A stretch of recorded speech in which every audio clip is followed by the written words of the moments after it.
لقيته فاتح اونلاين مش بيرد على المسجات بتاعتك، تتصرف ازاي في الوقت ده؟ هقول لك، بس يا ريت تعملي لايك وفولو. انا واثق ان انتم في ايديكم ان انتم توصلوني لاكبر عدد من الناس، لان انا معتمد عليكم، انتم جمهوري الوحيد. تمام.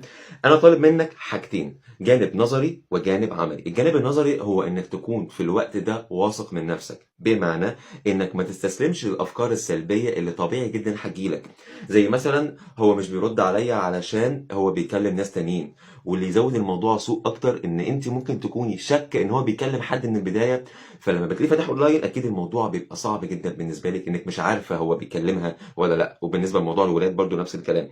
تاني حاجه، الشخص ده مثلا مل مني، ما بقاش يتكلم معايا زي الاول عشان انا شخص مش كافي. تالت فكره سلبيه مثلا، هو زعلان مني بس مش عايز يقول لي ليه. كميه افكار سلبيه لازم تجي لنا ونحس بيها لما احنا نبعت رساله لشخص وما يردش علينا. فانت لازم يكون عندك ثقه بالنفس، انك تبقى عارف نفسك كويس، انك تستاهل اللي قدامك يرد عليك على طول. ما تضعفش، ما تقولش لا ده انا اللي غلطان وانا اللي محتاجه. قاوم الافكار دي، لانك كلما هتقاوم الافكار دي هتقوي موقفك اكتر وهتخليك تعرف تتعامل معاه بطريقه احسن. لانه حتى لو رد عليك هتلاقي نفسك انت لسه المتلازمه جوه عقلك انك محتاجه علشان عايزه يهتم بيك، وده طبعا ما ينفعش. الجانب العملي بقى وده الاهم، هو انك على سبيل المثال بعت رسالتين، تمام، رسالتين بالعدد، ما ردش عليهم بقاله مثلا 5 ساعات، بقاله يوم. فنعمل حاجه بسيطه، نبعت له علامه استفهام جنبها علامه تعجب بس.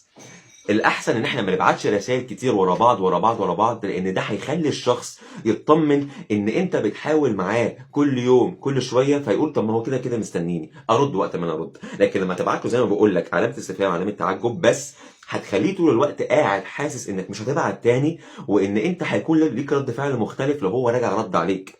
وهنا ده الذكاء، ان انت لما تبعت له الرسالتين دول ما تتوقعش منه رد، تقلل سقف توقعاتك، تدوس على قلبك شويه كده وتمسك نفسك وتاخده كتمرين يقوي عندك حاسه القوه وانك تقاوم الاحتياج اللي جواك علشان تعرف كويس تتعامل معاه بعدين. تمام. فانت هتبعت له المسجين دول، علامه الاستفهام والتعجب، وتسيبه.